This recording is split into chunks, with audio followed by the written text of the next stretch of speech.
આપણા અત્યારના કુટુંબોમાં જે આપણે વાતો સાંભળીએ છીએ એ પહેલાંના કુટુંબોમાં કેમ નહોતી સાંભળવા મળતી? તમે અત્યારે જાણો છો કે ભારતની અંદર ખૂબ બધી ચર્ચાઓ થઈ રહી છે મેન્ટલ હેલ્થ માટે થઈને. ડિપ્રેશનની વાત થાય છે, એન્ઝાયટીની વાત થાય છે, સ્ટ્રેસની વાત થાય છે. તો 10 રૂપિયાના પગારમાં 15-16 જણાનો પરિવાર ચલાવતા મારા દાદાને નહીં ડિપ્રેશન આવતું હોય, નહીં એન્ઝાયટી થતી હોય, નહીં સ્ટ્રેસ આવતો હોય? શું કરતા હશે એ લોકો એ વખતે? તો પહેલાં કેમ એવું છે કે આ શબ્દો જ હવે શોધાયા છે જે આ શબ્દો પહેલાં નહોતા? ના, ચિંતા ને દબાણ ને તણાવ ને આ બધા શબ્દો તો હતા. તો કેમ નહોતું થતું? એટલા માટે નહોતું થતું કારણ કે આખું કુટુંબ ભેગું થઈને સાથે રહેતું હતું. એટલે ઘરમાં બધાની વચ્ચે ચિંતા વહેંચાઈ જતી હતી, સ્ટ્રેસ વહેંચાઈ જતો હતો, એકલતા વહેંચાઈ જતી હતી. હવે આપણે ઝઘડો કરીને એકલતા લઈએ છીએ. I want my space. You fight for the loneliness that eventually is going to bite you. અને એ જ ઝઘડો કરીએ છીએ એને કારણે થઈને ધીરે ધીરે ધીરે મારે જે સ્પેસ જોઈએ છે એમાં માણસ એટલો બધો એકલો થઈ જાય છે કે પછી એણે બંધ કરેલા દરવાજા ખોલતા એને શરમ આવે છે, ખચકાટ થાય છે.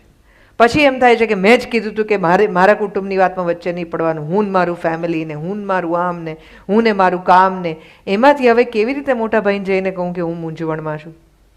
એમાં કેવી રીતે હું મારા જેઠાણીને જઈને કહું કે હવે મારાથી નથી થતું, મને તકલીફ પડે છે? એ જે દરવાજા બંધ કરી દઈએ છીએ ને આપણે, એ પછી આપણને ફરીથી ખોલતા નથી આવડતા. અને એટલા માટે આ બધી તકલીફો થાય છે. કુટુંબ જેટલું મોટું, હમણાં હું અહીંયા ઘાટકોપરમાં મારી બેન રહે છે તો હું એને ત્યાં ગઈ. મને ખબર જ નહોતી કે આજે એના ઘરનું વાસ્તુ છે. તો એ લોકોનું ઘર પેલું રીડેવલપમેન્ટમાં નવું બન્યું હતું, એની અંદર ઘર બન્યું. તો કે ના નાનકડું ઘર છે. મેં કીધું નાનકડું ઘર છે, આ 2 બેડરૂમના ઘરની અંદર તો આપણે બધા જ્યારે ઉનાળાના વેકેશનમાં 15-16 જણા બધા કઝિન્સ ભેગા થઈને સાથે રહેતા હતા ને આડી અવળી પથારીમાં બધા ગોઠવાઈ જતા હતા અને પથારી ઠેકીને જતા હતા. 2-2 અઢી મહિના એવી રીતે સાથે રહેતા હતા. અને આજે અમે જેટલી વાર બધા ભેગા બેસીએ છીએ ત્યારે કહે છે કે એવો સમય જે હતો ને હવે નથી. હવે બધા પાસે પોતપોતાના 2-2 બેડરૂમના ને 3-3 બેડરૂમના ને 5-5 બેડરૂમના ઘર છે. પણ ઘરમાં રહેશે કોણ? મહેમાન આવશે ત્યારે ગમશે કેવી રીતે? ઘરમાં એટલા ગાદલા છે કે 15 જણા આવે તો સુવડાવી શકીએ એવું? એવું બધું છે જ નહીં હવે, કારણ કે આપણી અપેક્ષા જ નથી ને. આપણને એમ જ છે કે આવે તો માણસ તો 1 દિવસ માટે આવે તો પોતાનું કરીને જ આવે ને, કે ક્યાં રહેશે. એવું કીધા વગર આવી ગયા? એવા કેવા? જણાવ્યું નહીં? અરે 2 રોટલી ખાશો 3 રોટલી ખાશો અત્યારથી અમને કહી દો. અરે કેમ પણ? અમારે ત્યાં તો 1-2 જણા આરામથી ભળી જતા હતા. ના ભળે તો એના માટે ફરીથી રસોઈ થતી હતી અને બહુ આનંદથી બધા ભેગા થઈને રસોઈ કરતા હતા. તો એ બધો સમય ક્યાં જતો રહ્યો? કારણ કે આપણને બધા ભેગા થાય એની અંદર પણ સ્ટ્રેસ લાગવા માંડ્યો, બીજા માટે કંઈ કરવું પડશે એની અંદર પણ સ્ટ્રેસ લાગવા માંડ્યો. Why? Because we are all busy proving something. કે તમે આવ્યા ત્યારે જોયું, અમે તમને આવી રીતે રાખ્યા, તમને મજા પડી એવી રીતે તમે રાખ્યા.